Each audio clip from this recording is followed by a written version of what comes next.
Tonight, a special edition of The World, a chaotic clash between the two presidential candidates. But the stakes are high, so what will the eventual winner mean for the Asia-Pacific region?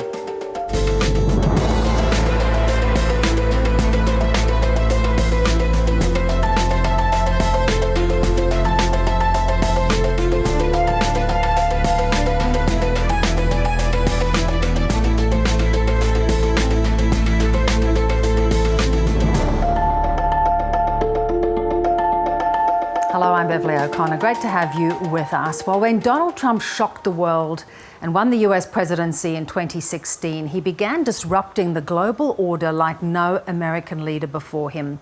And despite the polls, today's fiery debate with Joe Biden shows President Trump is far from ready to hand over the White House to his rival.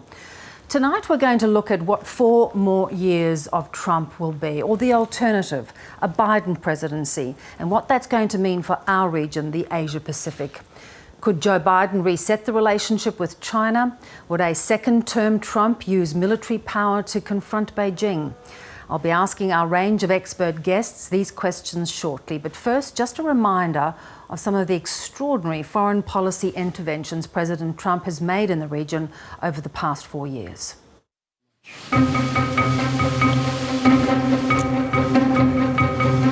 Okay. From Kim Jong-un, a first message in English, vowing to make President Trump, quote, pay dearly, calling him a mentally deranged dotard.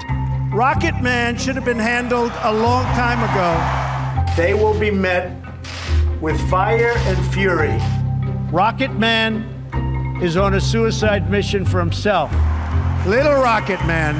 Well, China this morning is calling on the US and all sides to stop irritating each other. Getting a good picture of everybody so we look nice and handsome and thin. Beautiful. Perfect. It was an honor that you asked me to step over that line, and I was proud to step over the line. I thought you might do that. I wasn't sure. China.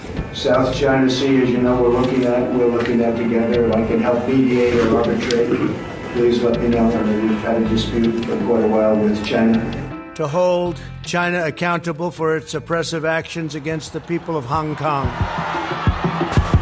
While we're at it, we're talking about China and India. They're going at it pretty good on the border, as you know.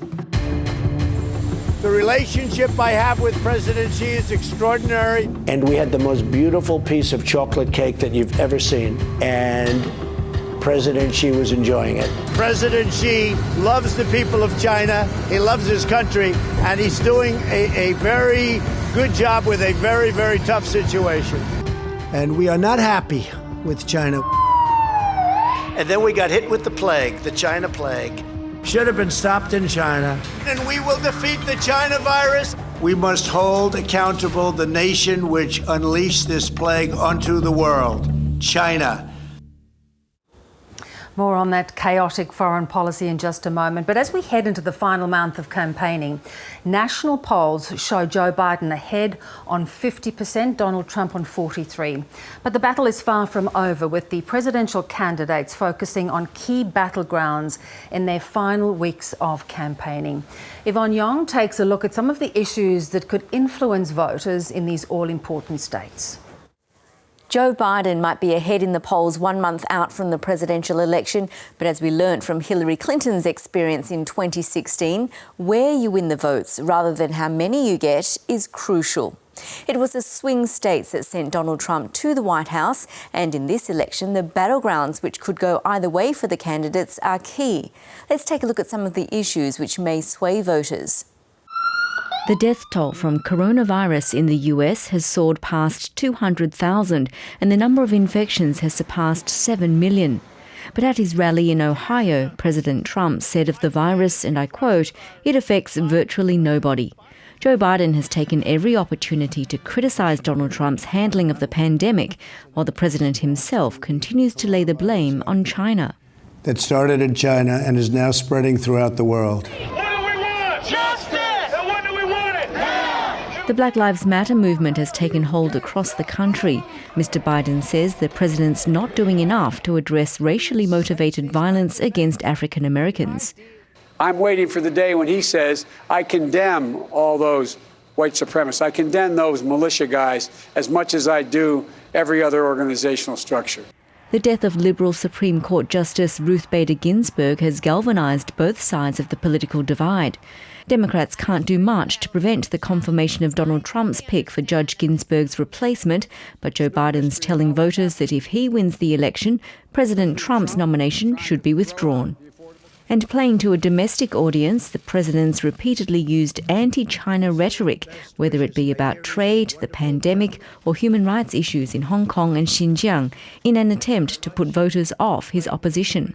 If Biden wins, China wins because China will own this country. Although observers say if Joe Biden were voted in, US-China relations aren't expected to change significantly. And in the event that Donald Trump loses, he has repeatedly declined to commit to a peaceful transfer of power. More states have been encouraging mail-in polling to keep voters safe amid the pandemic. But Mr. Trump has criticised the system, saying the ballots are a disaster. Well, let's now take a closer look at the relationship between the US president and China. Bonnie Glaser is the director of the China Power Project at the Center for Strategic and International Studies in Washington, where she specialises in Chinese foreign and security policy. She says the last 4 years has been a huge diplomatic challenge for Beijing. Well, China has tried to find ways to deal with Trump. It has struggled to find ways that are effective to get him to do what they want, but they have tried from the beginning to establish some stability in the relationship, to appeal to his transactional nature. They tried to work with him a little bit on North Korea at the beginning in order to fend off pressure on trade. And then they tried to buy more soybeans and other things from the U.S. in order to get in his good graces. But at the end of the day, President Trump turned on China. And this is largely because of China's role in the pandemic. Has China tried to appease the US more than, say, they have with countries like Australia and Canada? Well, I think that China has refrained from using economic coercion against the United States in the way that it has against Australia and Japan and South Korea.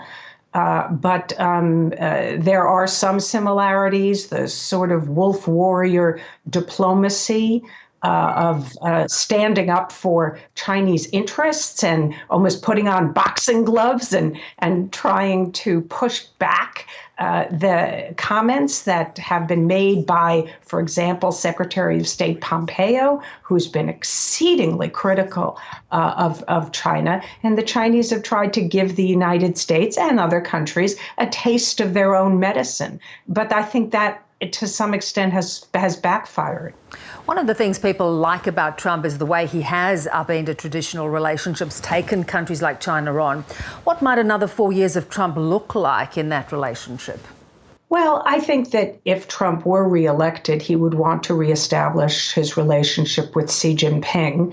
That has sort of been on ice since the pandemic started in China and then, of course, came to the United States and every other country in the world. I think he probably would want to restart the trade negotiations, look for a phase two that gets more for the United States than he was able to get the first time around in the phase one deal. But I think he personally would continue to be angry with China and with Xi Jinping because of what happened with the pandemic. I think he would try to push for investigation as to why this started in China, and he might even try to make the Chinese pay.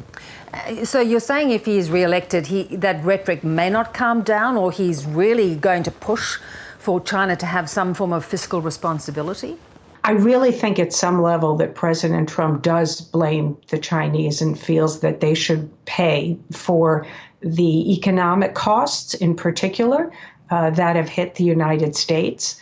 I think there is a possibility he would try to convince Xi Jinping either just to buy more American goods or to actually seek some kind of legal or other retribution against China. I feel he's sincere about this. OK, let's take a look at Joe Biden. What do we know about where he might shift to if he were elected? Well, we have heard Vice President Biden say some very tough things about China. He has talked a lot about human rights and how that should be at a very important position in our foreign policy. In fact, the Biden campaign has called the incarceration of Uyghur citizens in Xinjiang genocide. So I think that would be an important position in a Biden presidency. But I think most importantly, Vice President Biden would rebuild America's alliances, would try to restore American leadership around the world, and work with other countries to try to change China's behavior. There would be a lot of continuity on so many issues.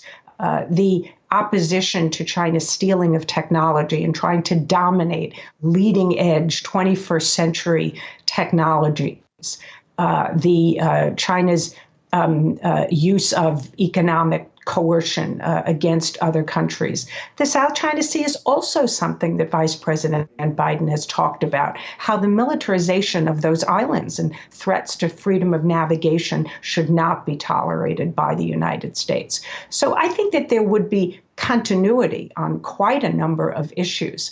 But the ways in which I think Vice President Biden would seek to advance American interests would be different in that he would not be transactional, he would be principled, and he would seek to work with like-minded countries and allies in particular. China, though, has shown very little appetite for any resistance to their aggression, whether it's in the South China Sea, whether it's economically. Does Biden need to be more than diplomatic because China has been emboldened during the Trump years, have they not? Oh, absolutely. And I think that Biden is not the kind of person to deal with China with kid gloves. I think that he would be quite tough with China when he needs to be. And I think he would have a great deal of credibility as a president. And this is something, of course, that has been somewhat questionable under President Trump. We know that John Bolton in his book reported that President Trump had told Xi Jinping that his building of these so-called re-education camps in Xinjiang were a good way to deal with the problems that he faces. And I just don't think that we would see anything like that from Biden if he were elected. Great to talk, Bonnie. Thank you so much. Thank you. All right, let's take you back to today's presidential debate that's already been described as the worst in American history, with the highs and lows of the fiery face-to-face exchange. Here's our Washington correspondent, David Lipson. Wrong guy, the wrong night at the wrong More rabble than debate. From the outset, a president trying to get under the challenger's skin. Please let him speak, Mr. Number President. two. You just lost the left. Number two. You just lost the left. Wait a minute. You get the final word, Mr. Well, it's hard to get any word in with this clown. Before long, Joe Biden was being dragged into the mud. Will you Shut up, man. Listen. Keep yapping, man. Did you use the word smart? You graduated either the lowest or almost the lowest in your class. Don't ever use the word smart with me. You're the worst president America has ever had. Hey, Come Joe, on. We have ended that segment. The moderator repeatedly tried to regain control. I think that the country would be better served if we allowed both people to speak with fewer interruptions. I'm appealing to you, sir, to do that. Well, and him too. Well, frankly, you've been doing more interrupting That's than all he right, has. but he does plenty. Well, less than, sir, less there's than plenty. No, less than you have. With more than 200,000 Americans dead, COVID-19 was one of the few issues that brought them to heel. Between 750 and 1,000 people today are dying. When he was presented with that number, he said, it is what it is. Well, it is what it is because you are who you are. We got the gowns, we got the masks, we made the ventilators. You wouldn't have made ventilators. And now we're weeks away from a vaccine. We're doing therapeutics already. Fewer people are dying when they get sick. Kill people. On everything from healthcare to Supreme Court judges, there was mostly noise. This guy will close down the whole country. On Law and Order, they both sidestepped questions. Joe Biden on whether he'd urged Democratic mayors and governors to crack down on violent protests. I don't hold public office now. I am a former vice president. And Donald Trump when asked to condemn white supremacists involved in clashes. Who would you like me to condemn? White supremacists and right Proud Boys, stand back and stand by. But I'll tell you what, somebody's got to do something about Antifa and the left, because this is not a right-wing problem. This is a left-wing. FBI director This said is a left-wing problem. White supremacists. Antifa's an idea, not an organization. Oh, you gotta be not kidding. militia. The challenger's final message was delivered straight to camera. If we get the votes, it's going to be all over. He's going to go. He can't stay in power. It won't happen. It won't happen. So vote. While the president set out to discredit the election itself. In a Democrat area, they sent out 1,000 ballots. Everybody got 2 ballots. This is going to be a fraud like you've never seen. Well, what a mess. A president who's behind in this race, trying to steamroll and bully his way to a second term, and a challenger who's proved he is easy to provoke and can be sent off course. Joe Biden struggled to get his message out tonight, but he's not the one who needs a campaign reset. Donald Trump threw everything he has at the challenger, insults, interruptions, smears, in the hope the 77-year-old would drop his bundle. Well, he didn't. Joe Biden was wrong-footed at times, but at the end of the night, he was still standing, and that's not bad when you're well in front. With 2 presidential debates to go, it doesn't appear Donald Trump has done what he needs to do to turn this race around. But he has again claimed, without much evidence, that this election will be rigged, and he's prepared to fight a result if he loses. Peter Harcher is the international and political editor of the Sydney Morning Herald. Pete, the topsy-turvy nature of US foreign policy is on display there unlike anything before. Should we have been surprised by what we saw today? Well, look, you're going to hear the US election analysed, salami sliced every which way, Bev. You're going to hear it analysed issue by issue, state by state. You're going to hear a lot about Florida in particular this year. You're going to hear about the usual slicing and dicing according to, black, white, Hispanic, male, female, educated, uneducated. You're going to hear all of that. To my mind, the central factor in all of this is just turnout. It's who's prepared on a Tuesday or work day to go out and vote, or to go to the trouble of filling in a mail ballot and putting it in the post. Now, to win at that game, Donald Trump going into the debate today just needed to be Donald Trump. Because as long as he remains Donald Trump, he's going to keep the 40 to 42% of the electorate who have been with him from the beginning and will not desert him come hell or high water. Joe Biden had to go into that debate and emerge at the other end not being Donald Trump. Because any election where there's an incumbent standing for re-election is effectively a referendum on the incumbent. So Biden had to be someone different. He had to be the alternative, the non-Trump. I think what Trump succeeded in doing today was making Joe Biden, by coming down to Trump's level, by getting involved in the slanging match and losing his patience and all of that, telling him to shut up, calling him a clown, calling him a racist. Joe Biden became a little bit more like Donald Trump today than he was yesterday. Joe Biden has, I think, in doing so, I think the two of them have lost some of the contrast. I think in that sense, Trump still got all of his supporters, and what we don't know is how firmly committed Biden voters are, whether they're going to bother to turn out to vote. And the more they think he's like Trump, the less of a difference they think he'll make, the less incentive they've got to turn out. So in a voluntary voting system, it's all about turnout. Trump didn't lose a single support today, and I don't know if Joe Biden convinced anybody to go to the trouble of turning out to vote for him on November 3. Yeah, the chaos of the debate has been a little bit like the US foreign policy over the last 4 years. How do you evaluate the impact it's had on our region? Well, the impact has been profound. What Trump inherited was a rampant China that had successfully waged a territory grab on the territory of its neighbours, the maritime territory of its neighbours, being ruled illegal by the International Tribunal in The Hague, ignored the ruling and gotten away with it, and had been encouraged to keep going. But it was still taking a fairly cautious and incremental approach to doing that. What has happened in more recent months is twofold. First, Donald Trump decided to stop trying to reach a trade accommodation with China and to confront it.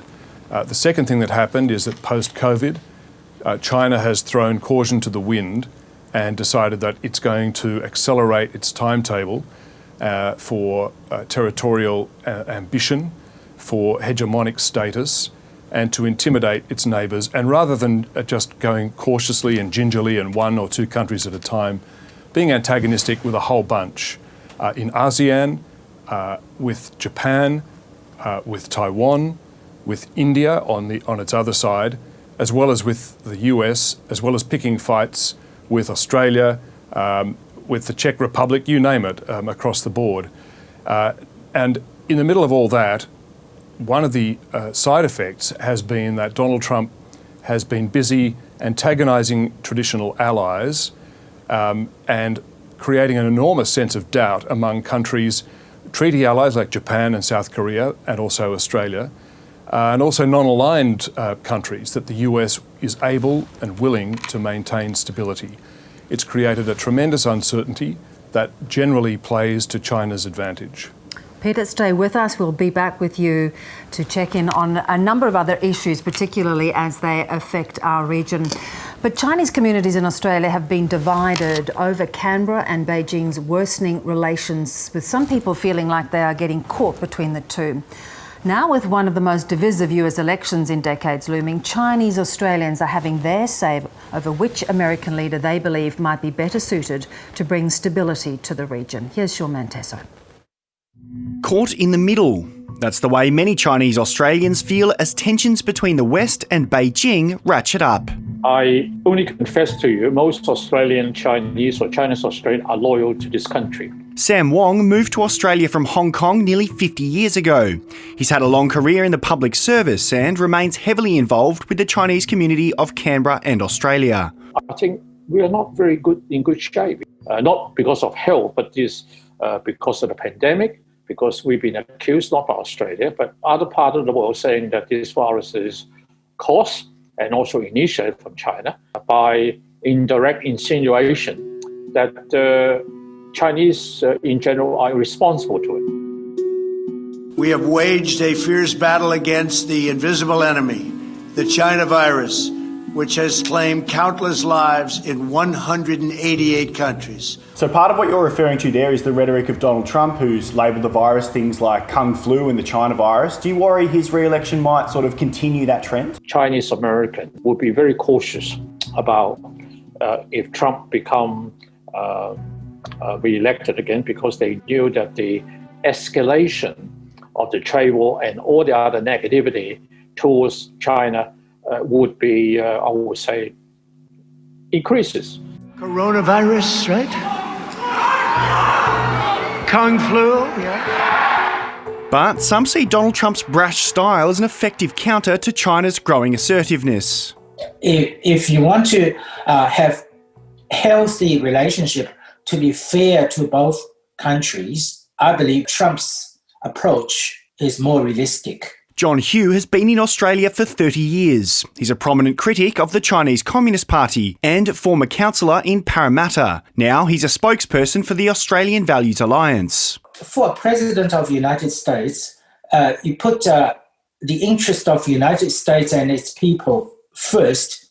It's quite okay to me. I want to see our Prime Minister promote our Australian people first, rather than selling our souls to an evil.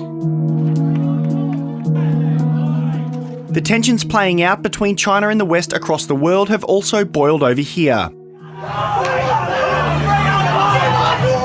Throughout 2019, Chinese nationalists demonstrated in Australian cities during last year's unrest in Hong Kong, particularly on university campuses. The US election is shaping up as another flashpoint. For some Chinese students, the views of the West, as such, is conflate together. So, for example, even if it's a Trump saying something, which is a US president, it can be aggregated to, the West is very anti-China. Yun Zhang is the director of the China Policy Center. There are a diverse range of perspectives and opinions within the Chinese diaspora, right?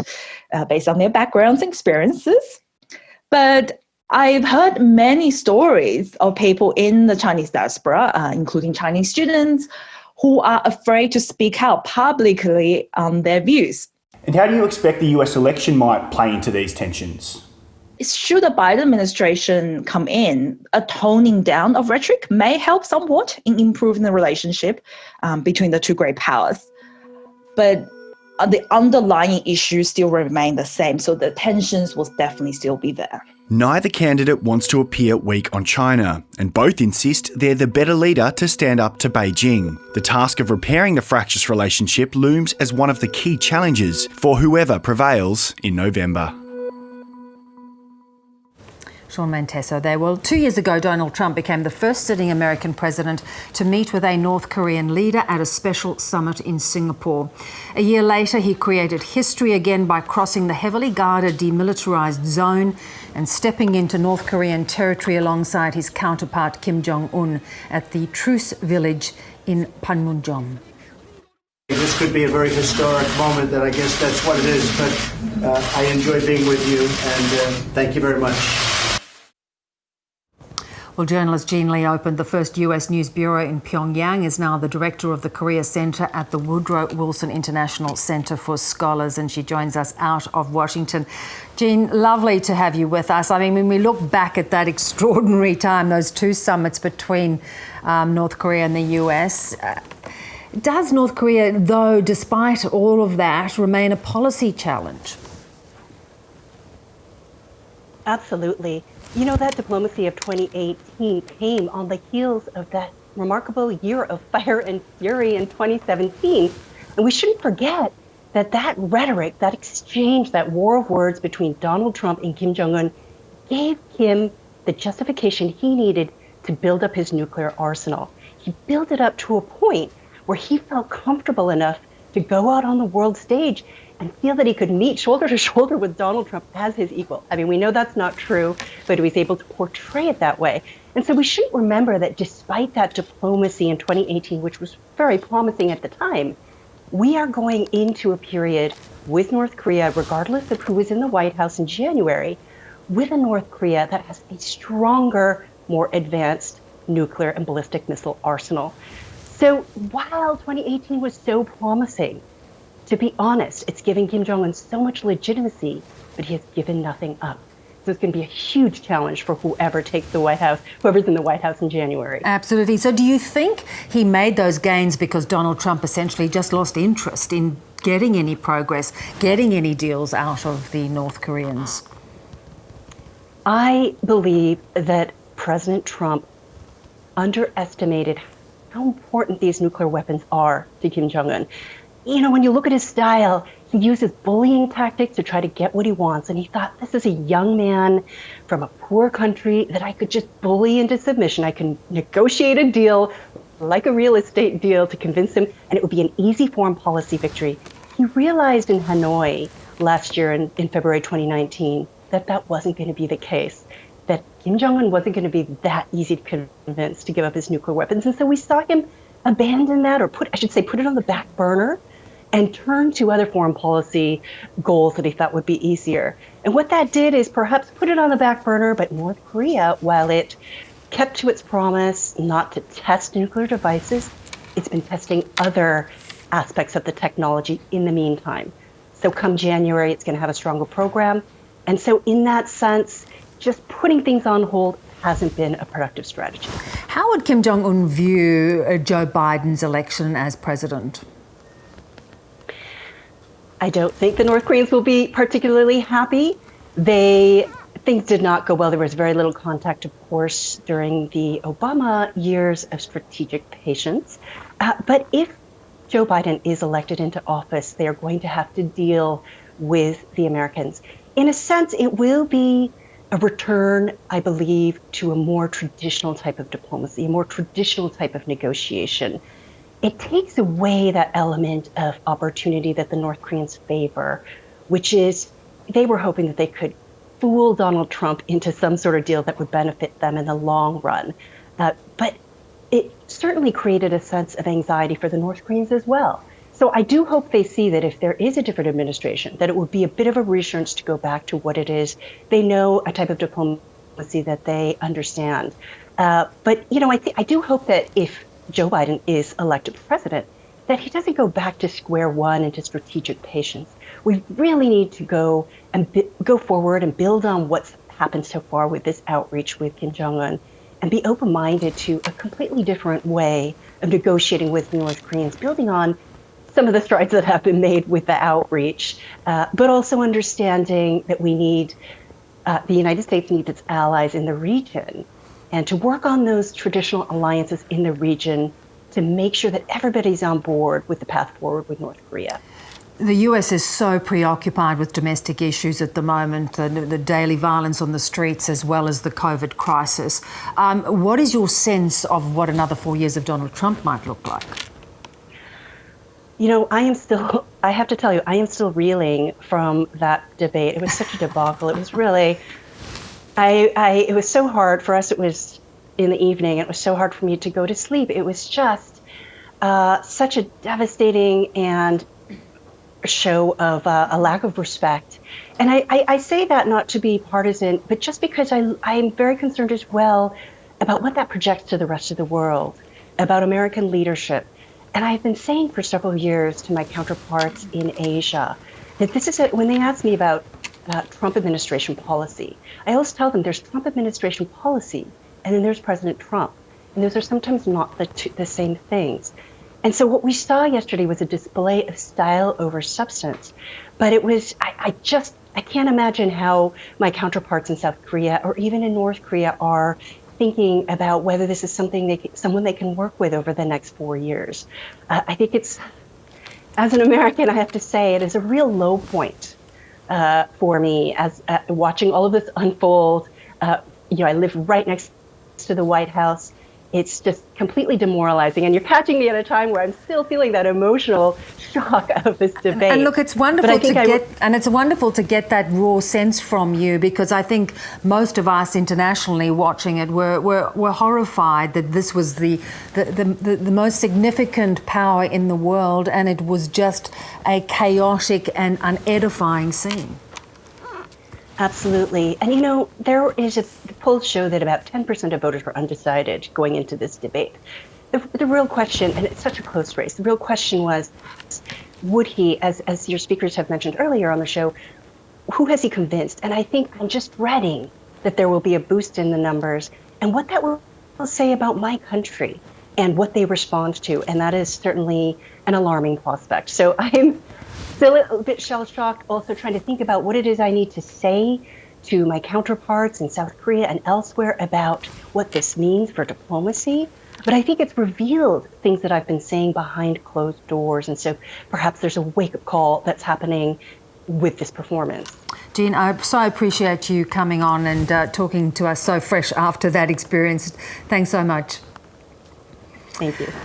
Well, let's head back to Peter Harcher, of course, international and political editor of the Sydney Morning Herald, is with us throughout this discussion tonight. And it is interesting, Peter, to hear Jean talk like that, because, of course, this is what we've been looking for, a United States that stabilises the region at a time of Chinese growth and aggression to a point. It does show you the desperation that people are looking for some kind of leader. Yes, and where they can't find one, they will seek assurance elsewhere. So, for example, the case that you were just discussing, North Korea and Donald Trump's failure to get any sort of policy concession out of Kim Jong-un. Mind you, none of his predecessors did either. This has been serial failure by American presidents for 30 years. So the only difference was that Trump made a big show of getting a result which he didn't get. But because of that, and because Kim Jong-un was allowed to continue to develop his missile programs, South Korea has now started, which is a long-standing treaty ally of the US, of course, has started to show signs that it wants to reach an accommodation with China. And the more countries that think that there's a question mark over US leadership and question mark over US reliability, the more countries will do that. And what this ultimately comes to, Bev, is the question of extended nuclear deterrence.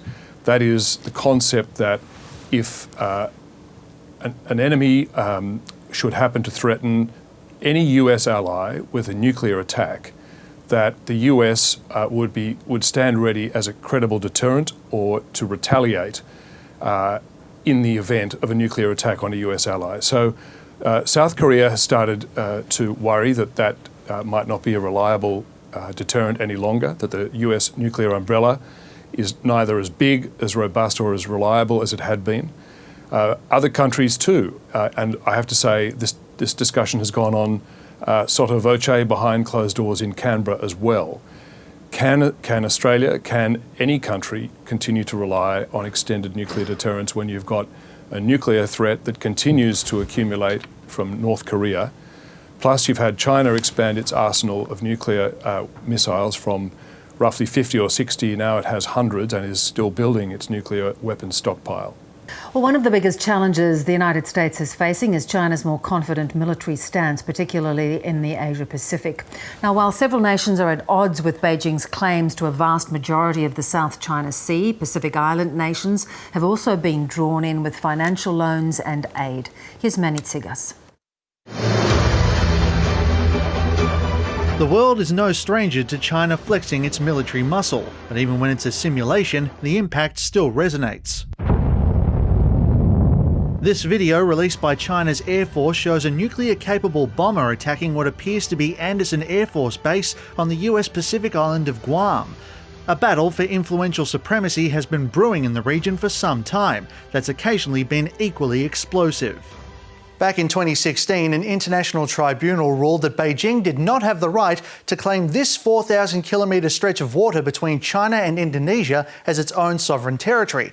In fact, 6 other governments consider the South China Sea part of their own exclusive economic zones.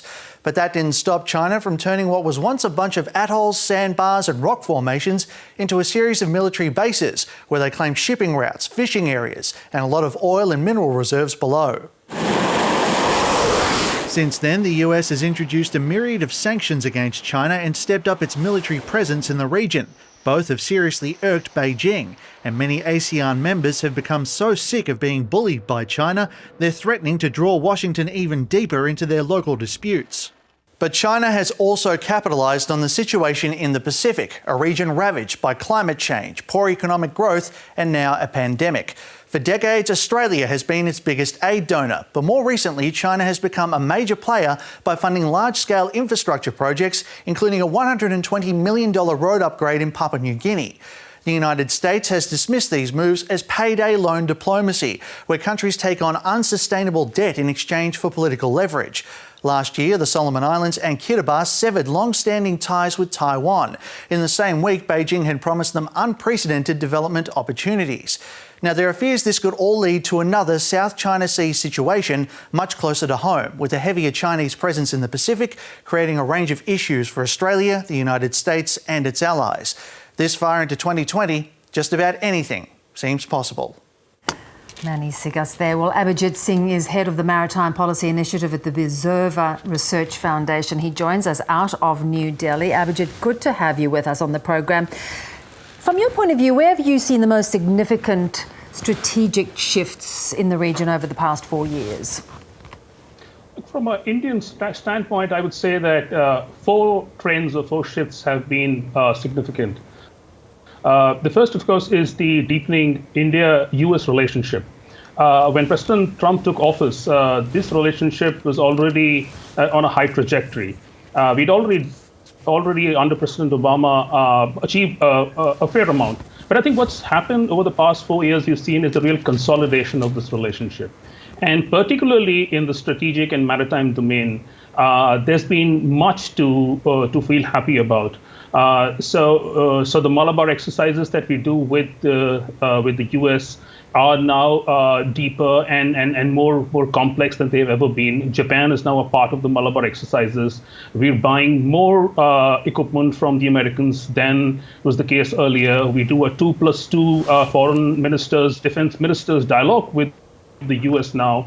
And in a number of other areas, we've seen an improvement in the relationship. So I think as far as the India-US relationship goes, this has been a moment of transformation for India-US ties. The second shift, as far as India is concerned, I think, also it is in some ways related to the first, which is that we're seeing a fraying of India-China ties. And particularly after the Galwan incident, or the incident in northern Ladakh, where 20 Indian soldiers were killed in a skirmish with the PLA forces, there is a sense that there is an essential breakdown that has happened in this relationship.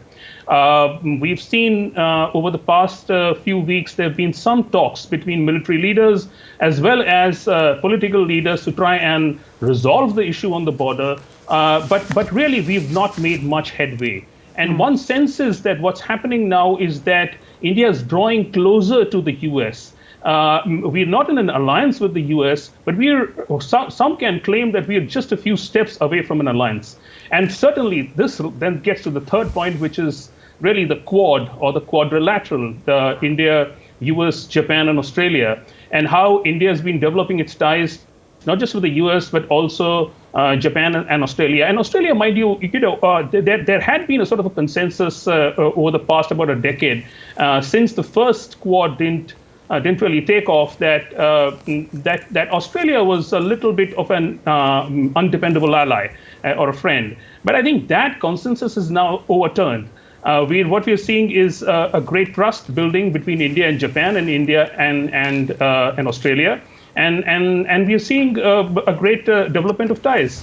Sorry, I just wanted to shift you, though, a little to the South China Sea, because, of course, those relationships are so critical, particularly at a time when China is expanding and really cementing its territory in the region.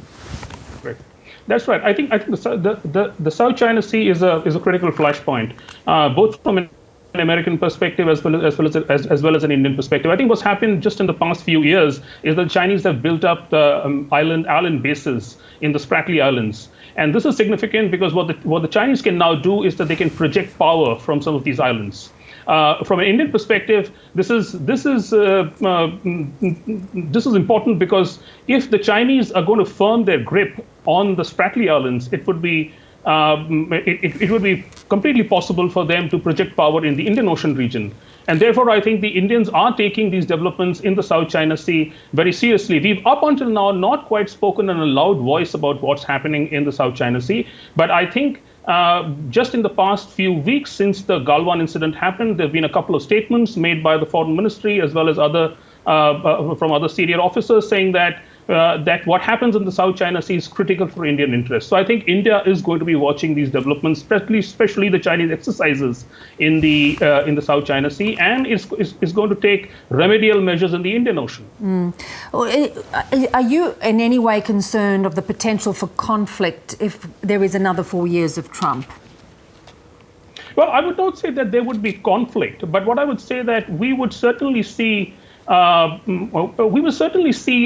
sort of dynamic in the South China Sea that would be dangerous for a lot of the countries, because really what the Trump administration has done is to bait the Chinese. In many ways, China has not been used to this kind of an approach by the U.S., especially under the Obama administration. It was more conciliatory, it was more accommodative.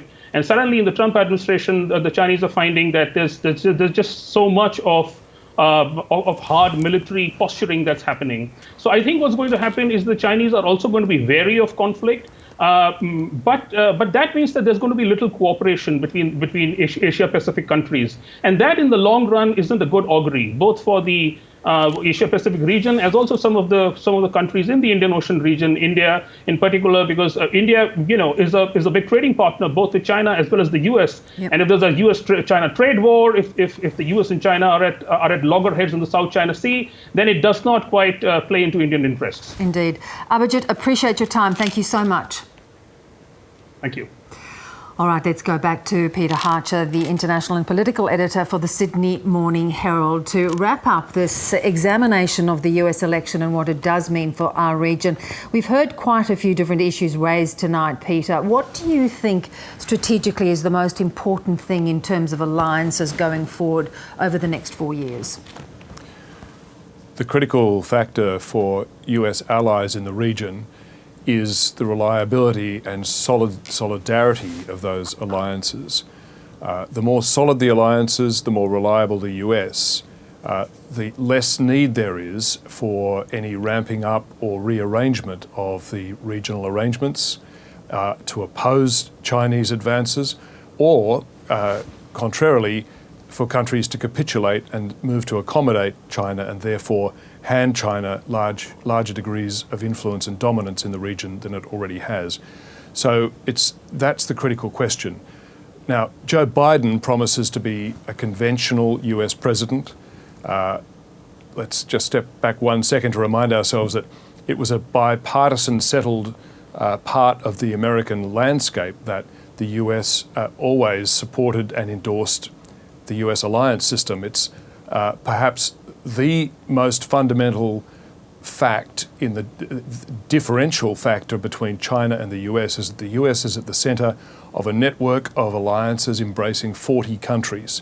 China has no allies unless you count Pakistan and possibly North Korea. And that's a fundamental difference. What Donald Trump has done for the first time since alliances were created is politicise that, break the bipartisan agreement, started to pressure and denigrate allies while accommodating traditional rivals, Russia most notably. Now, Joe Biden's promised to return to a conventional position, supporting allies, giving greater confidence to US allies that the US will be there for them, but also that the US will curb Chinese adventurism. That's the critical question. We don't see any reason that Donald Trump would change course if he were re-elected. And we do hear from Biden the promise that he would revert to traditional US form. So from our point of view, Australia, other allies, treaty allies like Korea, Japan, and less non-treaty allies, including countries like Singapore, Thailand, this is for the Philippines, this is the critical issue. The critical issue too, Peter, for Australia, it would seem now that it is decided to play hardball with China, even though it is coming at some economic expense to the country and, of course, diplomatic, as we've seen. How does the government now decide on its role? Which does it stick with its traditional ally, the US, who is less predictable under Donald Trump, or does it have to navigate a midway path? What the Morrison government is trying to do is essentially both of those courses that you mentioned at once.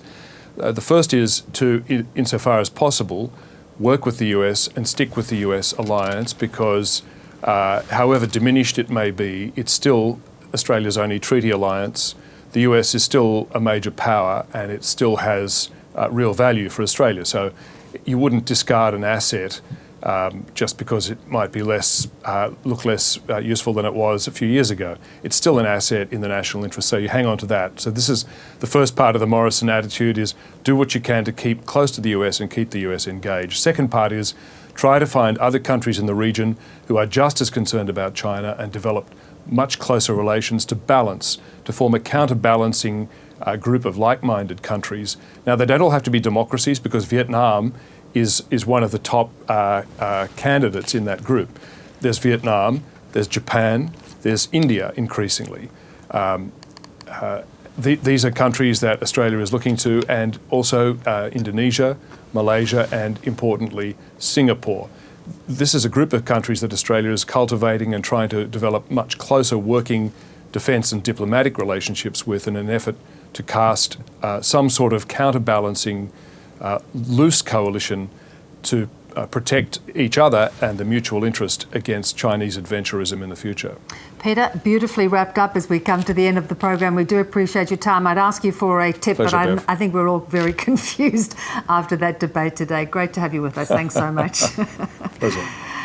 And that wraps up this special. Quite a lot at stake, as you've heard throughout tonight's program, for our region when Americans go to the polls in 5 weeks' time. Of course, as always, if you'd like to see more world news and interviews, do take a look at the ABC's YouTube channel, and there'll be more news with Yvonne after the break. I'm Bev O'Connor. Thanks so much for joining us. Bye-bye.